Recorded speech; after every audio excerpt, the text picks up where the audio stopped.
tinawagan niya po kaninang umaga para sa scholarship. Punta na lang po tayo sa first cubicle right side. Nandun po si Ma'am Dayan.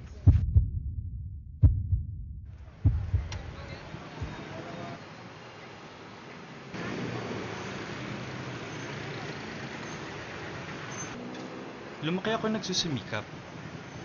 Nagsusumikap makapag-aral, makaraos, at makasunod sa bilis ng takbo ng buhay. Noon pa may hindi kami mayaman. Sa sari-sari store lang kami kumukuha ng pangtustos sa pang-araw-araw naming pangangailangan. Madalas, nagbabantay nito si Mama, habang si Papa naman ang naghahatid sundo sa mga madre ng aking paaralan. Wala mang swerdong kapalit, libre naman ang pag-aaral naming magkakapatid. Nga pala, ako si Jefferson Nakala. Jeff, okay, Epoy for short.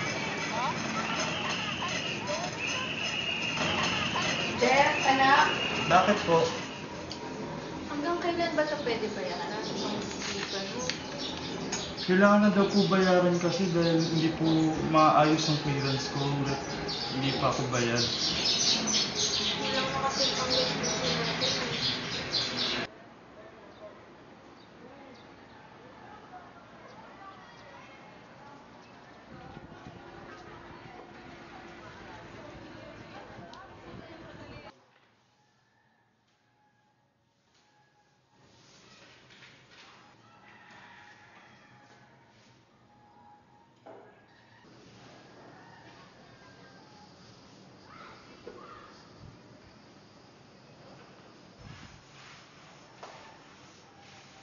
Kamusta na kaya si Jose?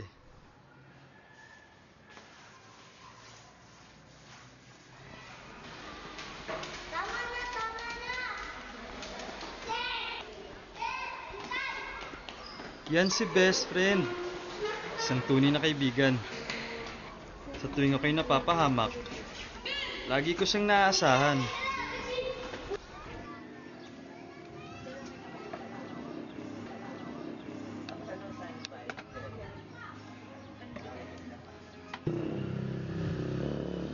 Mabili po.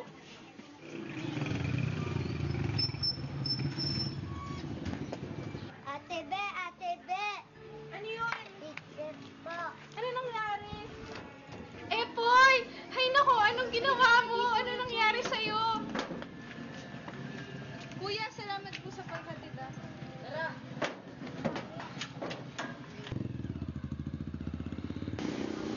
Hindi ko na nakita yung sigang yun. Pero sabi nila, ewan, hindi ko na rin nalaman.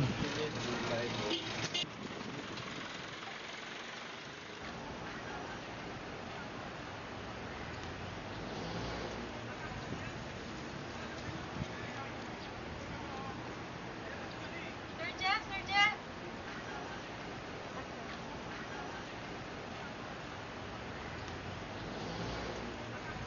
Kailan pa may naging pangarap ko na maging guro? Nakasanayan ko na kasi magturo sa mga kabataan sa aming lugar tuwing magbabakasyon. Hindi Jeff, kundi sa rambansag ng mga bata, pati na rin ang kanilang mga magulang sa akin. Di nagtagal, nasanay na rin ako sa palayo na yan.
Nang ako'y nakapagtapos ng valedictorian sa elementarya, Tinulungan kami ng kakilala naming parish priest na makapasok ako sa isang dekalidad at pribadong paaralan ng high school.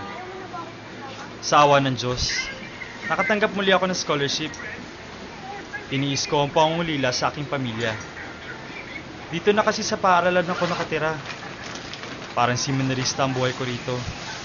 May nakalaang oras sa bawat gawain. Bantay sarado ang lahat ng aming gawin. Dito ko natutunan ang tunay na disiplina at pagiging responsable sa aking kapwa. Naging makulay din naman ang buhay ko nung high school. Napabilang ako sa Star Section, Student Council, at nagturo rin ako ng katekista sa mga partner public schools ng aming paaralan. Kaya naman ay labis ang magkahalulungkot at saya na aking nadama na ako'y nakapagtapos ng high school. Ngunit, hindi ko mapagkakaila ang aking pagkagalak na ako'y nakapasa sa University of Santo Tomas. Hindi ako agad nakatanggap ng scholarship dito, kaya nabuhay ako sa laging pagtitipid at pagkukuha ng promissory note. Uy, kamusta ka na? Oh ano, kamusta? Ito, magpapasa nga ako ng story ko sa Vicarious. Story mo? Oh, naalala niyo ba nung... Mapalad ako sa aking mga kaibigan. Lubos ang tulong na ibinahagi nila sa madilim na tagpo ng aking buhay. Nagambag-ambag pa sila para ako'y makapagpatuloy sa semestre. Hindi ko akalaing magbibigay sila ng tulong pinansyal sa akin.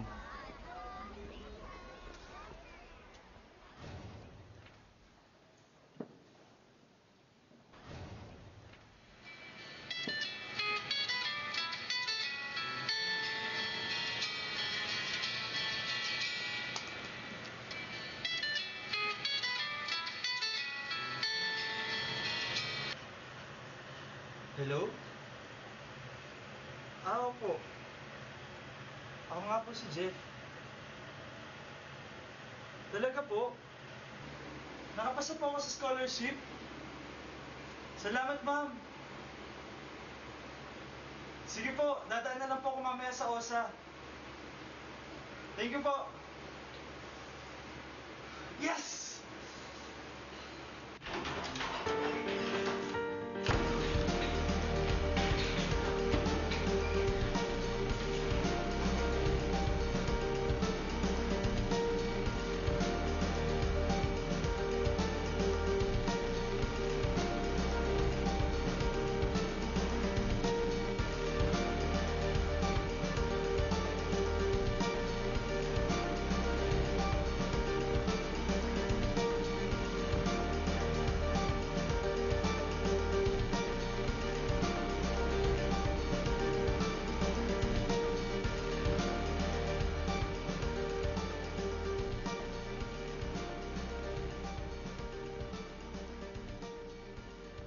Sa wakas!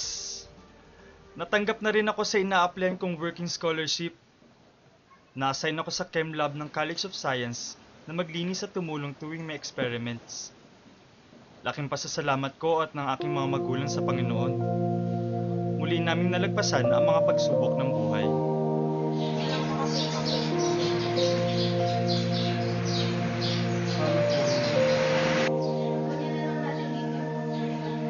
Okay lang ba yun, Nay? Kasi ginagamit din po natin yung Okay lang. Ang importante, makatapos ka ng pag-aaral. Sige po, salamat po, Nay. Malalagpasan din natin. Ha? Sige, Nay, Huwag salamat. ka na lang. I step out to see him, this boy who could fly, strangely resembling one familiar with the sky. Perched on the rooftop, he surveys the city below.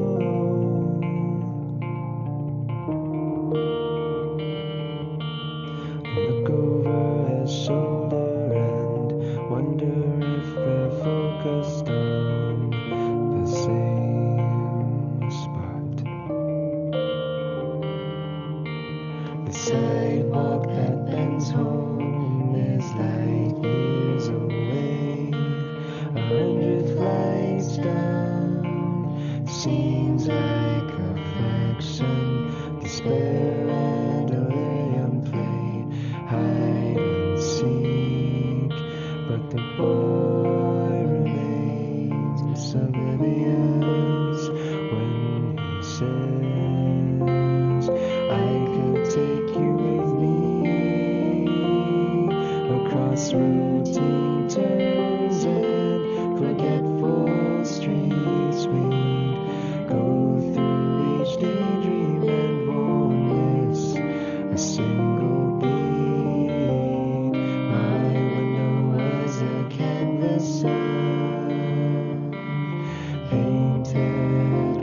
tears that got washed away.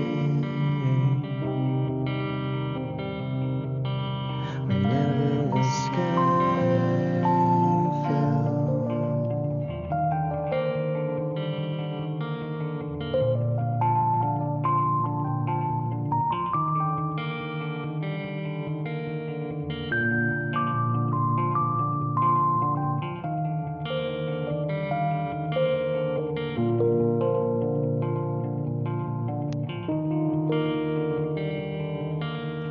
I rush out to see him, this boy who could fly straight from a dream.